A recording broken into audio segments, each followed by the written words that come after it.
So, hello, I'm Val. This is my legal name's on Zoom. So, I'm Val. I go by Val, short for Valentine, and I go by all pronouns. Welcome to Cyber Escape. How are you guys? Introduce your names and pronouns. Nice, nice. Hi guys, I'm Evan. He, him for me. If you want to go they, them, I don't mind. That's cool too. Um, Jordan. I can go by he, him. Okay. So, you guys met in middle school, right? Yeah, Okay. And then you bonded over film. yeah. We were. I guess Jordan was the only kid that was like not allowed that was allowed to like I don't know watch R-rated movies. And I think we got along with that. I So don't know. It wasn't really like the base connection, but I would say, yeah, I definitely really got interested in film. And every time, like the room that Evan is sitting in right now, we would like mess around and we would watch movies. At first, there was just kind of one guitar sitting in the corner, and we started talking about, oh hey, you like rock music? I very much started off on, classic rock, kind of like Jordan said, boomer stuff. And then, you like as soon as I hit like 8th grade, I had this like really unhealthy Green Day phase. They still remain one of my favorite bands to this day. Yeah, I think film and music go coincide together really closely, especially with like soundtracks and everything. Kind of like music kind of sets the scene for film, and film helps add the visual aspect and makes music alive. I was gonna add to that and say, huge fan of surrealist experimental filmmaking and darkness in music. Both mediums help develop really interesting worlds, and I think that's what I try to do with music because, depending on the song, you're totally painting a picture. Jordan's like role in that is just bringing the thunder. I So, like I take out the match and you take the flamethrower and shoot it. That's a good analogy. so can I ask, how old are you guys? Because from when I saw on the dates, you guys are kind of pretty young. So like, how did you guys get into the scene? How did you get? Can you guess how 17 old right we are now. first? Oh, Oh wait, what? You oh, can say Evan, how old you are first. I'm wait, guess how old 17. I am though, if you were to guess. 16 to 17. I thought you guys were 16. Oh, we look young. That's Yeah. gonna It's I do not look good news young. for trying to get into bars, I guess. I'm 18 actually, but you know Oh, what? word.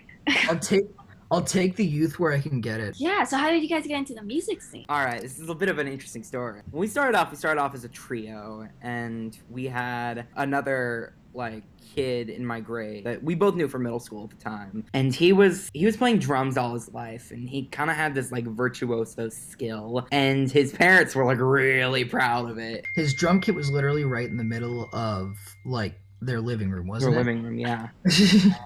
And it was a high-end drum kit. Like, this wasn't a few pieces. This was like a progressive stadium rock like ring that this kid had in his living room. So this kid had like all the support from his parents, but because of a lot of like social anxieties that he was never really able to like take it off with a band. And he had just left another band called the Vakian like before joining ours. So like he would play a lot of like Sunset Strip kind of shows. So he played at like the Roxy, Whiskey A Go Go, Viper Room, and all that stuff. Did he ever play the Viper Room? I don't know. I'm pretty But sure you did, yeah.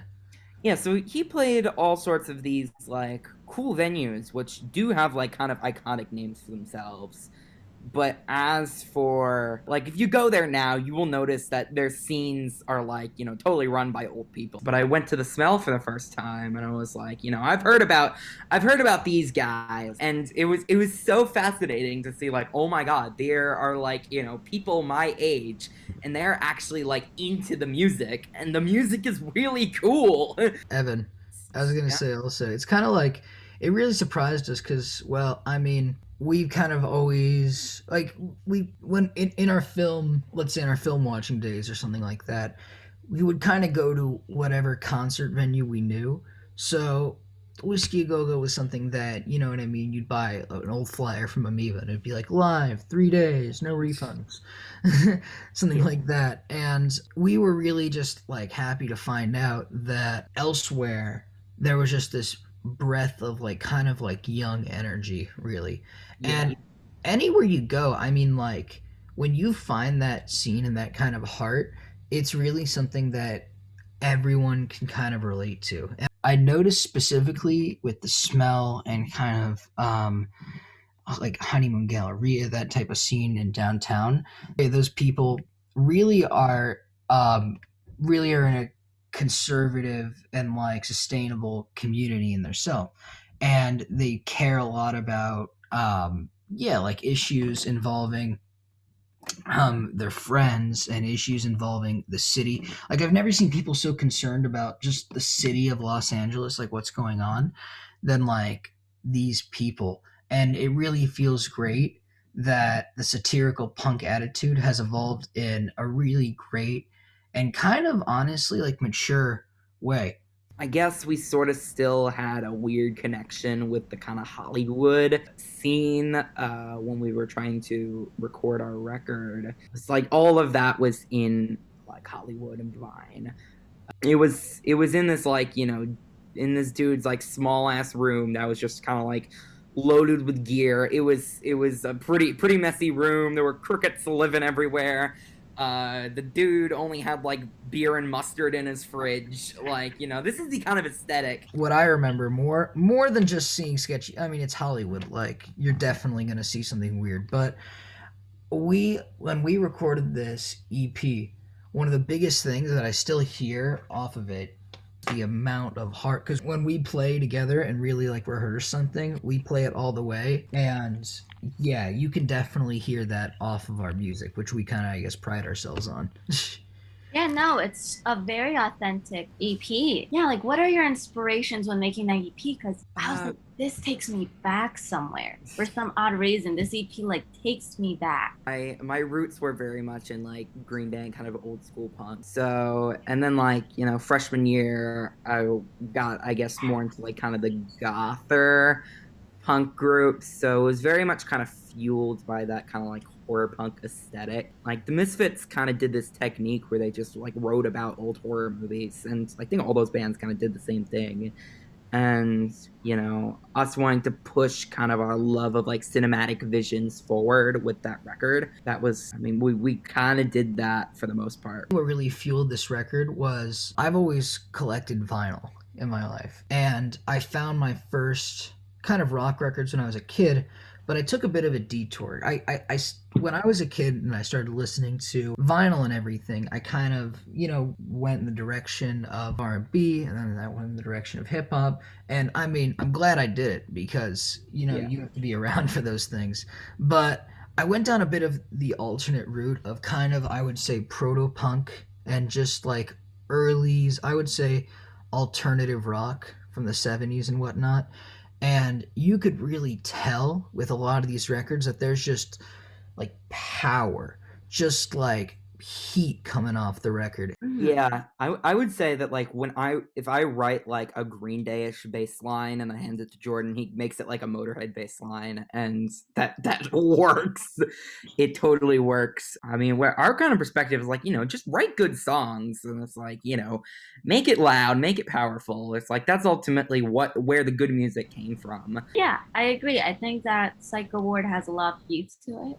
And I think that's what kind of makes you guys a bit more different, because you guys have this like, there's like a gothic element, there's this like alternative pop, there's punk, there's rock, and then it's like this youth and like power. Like that's what kind of makes you guys so different, I feel like. We just try to throw the kitchen sink at it. Yeah.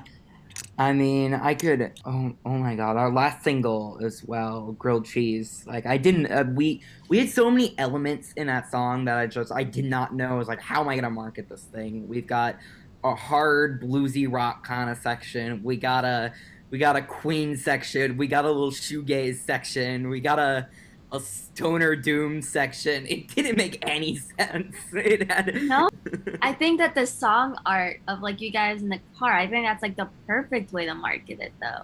With Yeah. the Las Vegas homage, yeah. Yeah. Yeah. And so with like the venues and stuff, because you guys talked about playing at venues, and so then because the shows I've been around are way different. Like I've never been to the Viper Room, and I've been to like Yeah, the Sound, I've been to like DIY shows or like time. yeah. So what I'm makes telling you it right now, cool those are though? much better. Those are Like much what's going better. on and like the Viper Room and like the Rose, like what's Can I describe Okay, the process? so the Viper Room was a fun story because I guess there was this.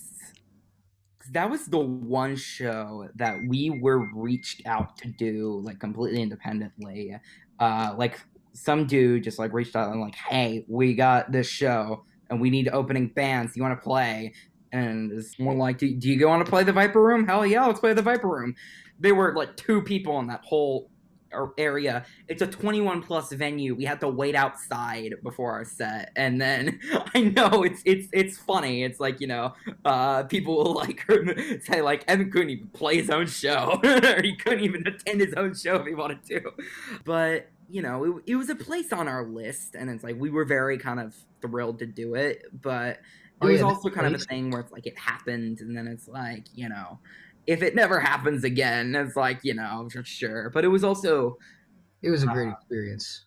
yeah, it was an experience. We I we was do we did make some friends that we kind of like kept in contact. Oh yeah, totally. No, it was like compared Uh, to we've had a lot of I was gonna actually describe the process of the other side, literally the other side of the street for Sunset Strip, which is the whiskey. And yeah, the first let me whiskey is mention they treat you like shit. Gonna be real.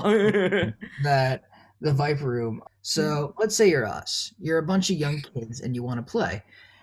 You reach out and you can't believe they got back to you. Of all places, the Whiskey a Go Go. And they're like, all right, here's the sitch. We got how many tickets?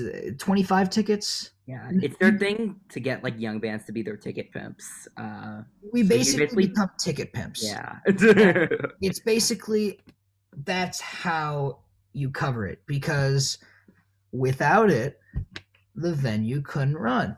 When honestly, it's just depraved, just every kind of really ounce of something new that can come out of there. And I hate to diss the whiskey on this thing, but I feel like that's why like the Roxy and the Viper Room have really been kind of the venues to host up and coming artists of a lot of different names, but the I don't whiskey know remains the gold anyone rock that's done the place. Viper Room or anyone current, but the Roxy does get like current people. Honestly, really big people too. Like, they have the Foo uh, Fighters play I there. know this like metal band Diabology, Oh yeah. they played at the Viper Room. They're Yeah, I actually probably I guess definitely nicer than the whiskey. The Rose was the nicest to us because They were a venue I in guess Pasadena that was like we technically there was a band ahead of us, but we technically opened for Flock of Seagulls, and that yeah. was just a really great experience. And It was um, not a fitting match. Like the Flock of Seagulls are like a new wave band that has like two songs that everyone knows, which is really cool, and your mom will love them, but as my mom sure does. parents were But definitely there just to see Flock of Seagulls. I was gonna say though about the whiskey, so pretty yeah, much let's just fast forward. You get there, and you got all your tickets. They you go through the front, like they have like back entrances and everything. It's an old Hollywood place, but you go through the front and you deal with your business at the ticket booth as if you were a paying customer. Like you're not, at least at the Viper Room, you were hired help to where you know what I mean. You'd go through the back and everything, and like they'd be like, "All right, little shit, like don't stay in here too long now. You're not allowed." And at the whiskey though, they were just straight up just like nah, like just nothing. And if you're not the first band playing, like of all the opening bands that were also ticket pimps, you don't get a sound check. So you go on and it's warfare. And we have a famous gig, the Halloween gig, where it was really just oh no. warfare. And we had a lot of theatrics on that Halloween show, but we always kind of, I mean, we tried to put it out in extended jams and everything because I mean, we didn't want any of the music to get interfered with. So we'd play the song. Maybe I'd loop the bass part with a little looping pedal that's on my pedal board. Evan will maybe continue something, and I'll take out like a fake dismembered hand or something. Ah, here you go. Toss it into the crowd. There was one guy catching everything I tossed into the crowd, so it was just kind of like felt a little hopeless, but luckily some other people got the stuff. We tossed like body parts, and at one point I stage dove a mannequin. Ooh. Thanks a lot for that one. No, I laid it down gently. I watched. Yeah, like the person was injured, Jordan. They were injured. John was messing with us, dude. I think the better crowds are the ones that are younger and like more into like actually discovering new artists. Like do-it-yourself shows, like, you know, we go to shows not knowing who the artists were. We're not expecting a headliner. We're just expecting to see like what cool stuff we can find, and then, you know, most of the time at least someone like really impresses us, and we're like, holy crap, you're good. And then you end up following them online, and you know, you see where they go. Just kind of as like artists of a local scene, and like we play the fact that we play music and really kind of like entertain. I'd rather, as not only just a guitarist, but as someone who's really just like an entertainer. Like, we like to put on a show. We like to make sure that everyone has a gay old time. And we're kind of saying old people suck. But if you ask any old people, they'll be like, oh, Elton John, like, I didn't get it, but I saw him at a stadium show, or I saw him at a club gig, like a small club gig, and, you know, I really understood it. You can really get the essence of a lot of artists with a show. You know, we really want to, I guess, be putting ourselves out there to, like, you know, constantly meet new people and, you know, make new friends. And that was, I think, a regret that we didn't quite get a hold of, like, early on, just because we were, like, you know, kind of led by the drummer's dad to some degree, where, you know, we didn't really know about these scenes until, like, you know, a year and a half into having a group. Probably about a year, I would say. And then, you know, once we get to know kind of the gist of how these things work, we're like, you know, we need to start going to these shows more. I think also, like, yeah, we really kind of, I guess, lucked out, you know, finding the scenes that we found and whatnot. And more than that, I guess how I knew about them is my mom, actually, um she grew up kind of in the LA like 80s punk. She was from the Valley, so she would always be trying to like get to downtown or like Long Beach or wherever to see like Operation Ivy or Black Flag or Suicidal Tendencies or something like that. Cool. And actually, if I can add just a little bit, just kind of that inspiration in our music, or at least just kind of what I've been trying to do recently, because I've never really fancied myself as a songwriter much of. I get self-conscious, and I look at Beatles lyrics. Like, Beatles lyrics, you know what I mean? Like, you don't really hear them when you hear them. They could be like Paul McCartney going,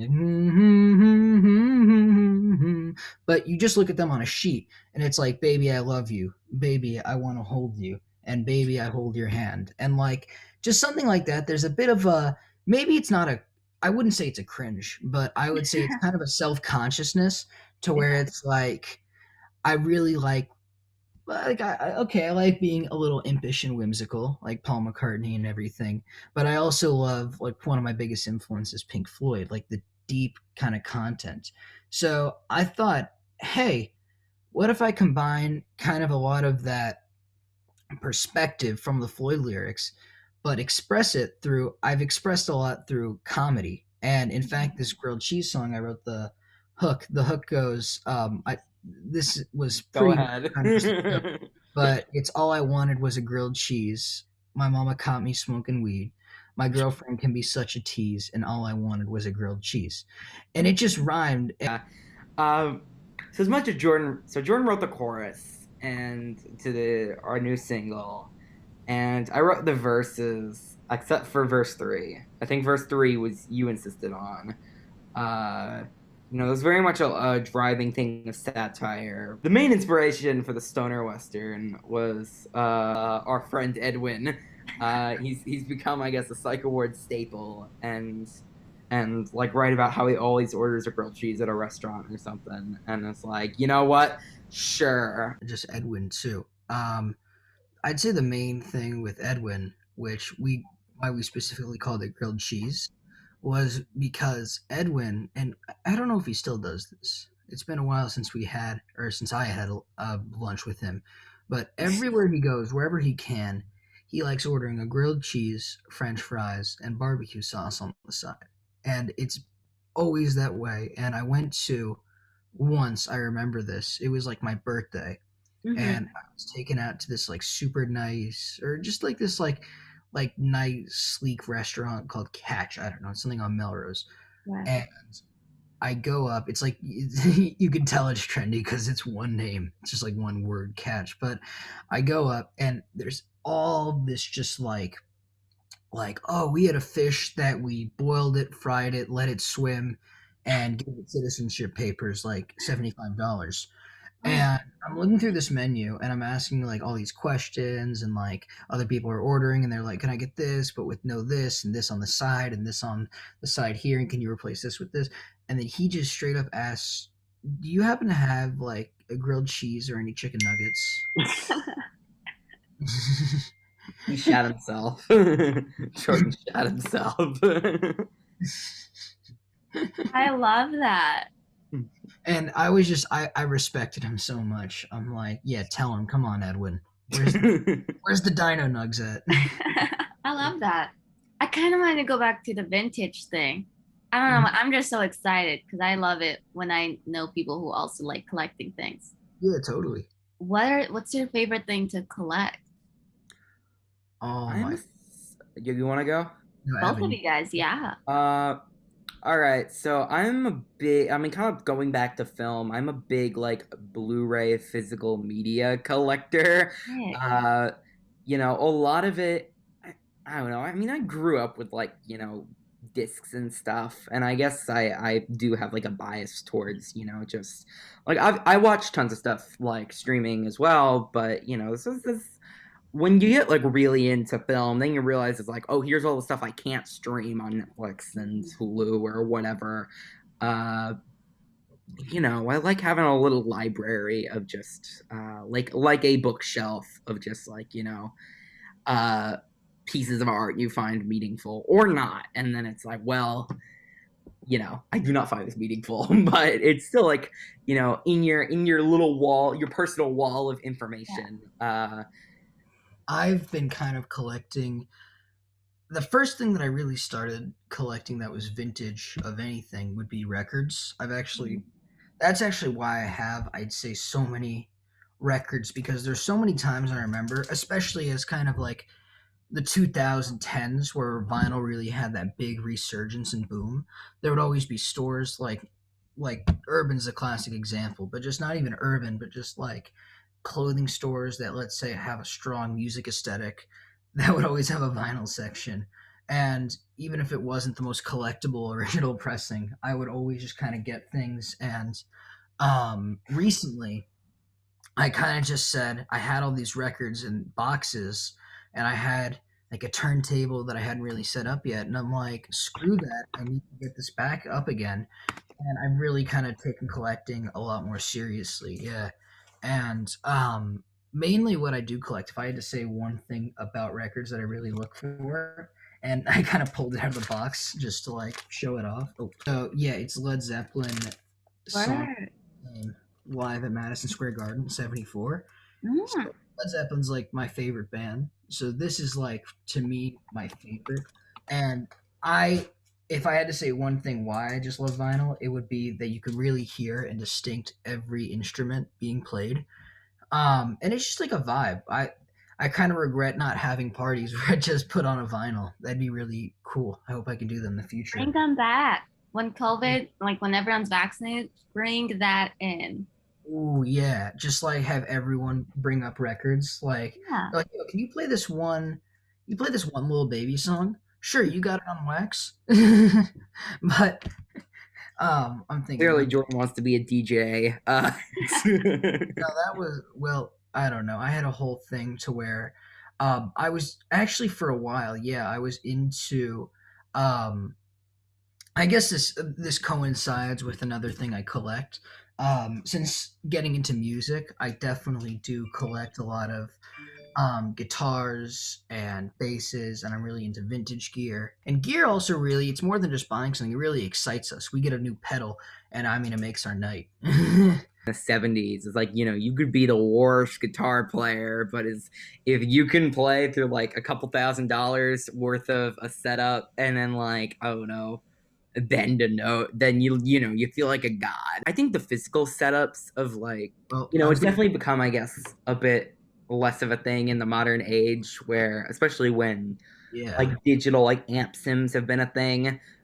we have an affectionate nickname for the band, Psychoward, which I was gonna say, I don't think you explained that yet, and you were just rambling on, and I'm like, I'm gonna see how long until he knows this.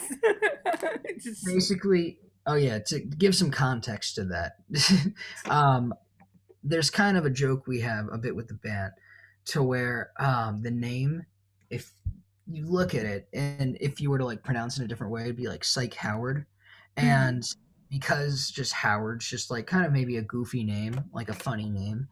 We always thought it was like Leonard Skinner or like Pink Floyd, like which one's pink, and um, yeah, that really kind of we get a laugh about it, even though sometimes I definitely take it to official measures where I'll introduce the band as that sometimes. But um, no, we really, I'd say, kind of made, I don't know, it's been a bit of an inside joke, but I feel like it definitely stays pretty funny. Word. Yeah, I was gonna ask. I was like, oh, is this the real pronunciation? no. Well, not really. It was not what was intended. It was just like, I kind of had to give in.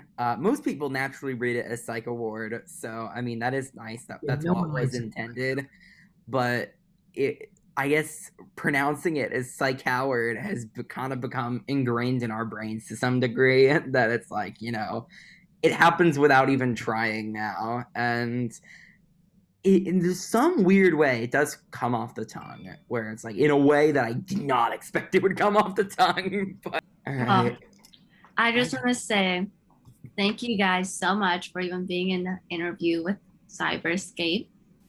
And anytime. I love talking with you guys. You guys are so fun. You. It's It been was a real excellent. blast. Yeah. We really covered a lot of ground. Thank you so much for keeping up with us. Yeah, of course. Yeah. Also, Uh, questions like that's really, I'm not bullshitting, but like they really were like a lot like fun to just answer and a lot to chew on. We sometimes like I don't know, sometimes we'll do an interview and like we'll get good questions, but like we've answered them before or there's not really much ground to cover with them and we're just like, "Oh, okay. We like shows. Yay." and thank you very much. It was a blast. All I wanted was a grilled cheese ball. Mama told me smoke and weed.